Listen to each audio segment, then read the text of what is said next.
Kaka, nikwambie kitu. Kanisani ninyi hamtakii kumuonga Mungu. Mungu hataki sadaka. Ni maneno magumu. Leo naongea maneno magumu tu. Mungu hataki sadaka. Mungu hana haja na sadaka. Sasa za nini?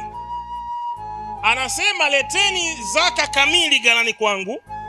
Ona hiyo papasi yake. Ona papasi yake ya sadaka. Leteni zaka kamili ghalani mwangu, yani madhabahuni. Leteni hizo zaka kamili. Pasikosekane nini? Chakula. Kwa ajili ya nani? Ya watumishi wake. Watumishi wake wanaofanya kazi yake.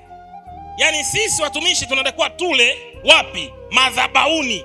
Kwa hiyo sababu ya kuleta zaka kamili ni ili pasikosekane chakula wapi? Nyumbani mwa Bwana. Chakula ndo bilioni 2. Chakula ndo hoteli. Ndio ndege, ni chakula iko. Dini ni biashara. Wamegeuza kuwa biashara. Haikuja kama biashara, lakini walioipokea wamegeuza kuwa nini? Ndio biashara zao. Wanaingiza magari humo.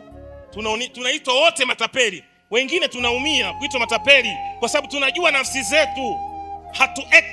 Hatuleti movie hapa, tunamaanisha tunachokiongea. Dini imekuja kusaidia watu. Tukusanye sadaka hizi ziende kwa wahitaji. Sawa mchungaji awe na gari ya heshima. Sawa. Sawa mchungaji awe na sehemu ya kulala ya heshima. Sawa.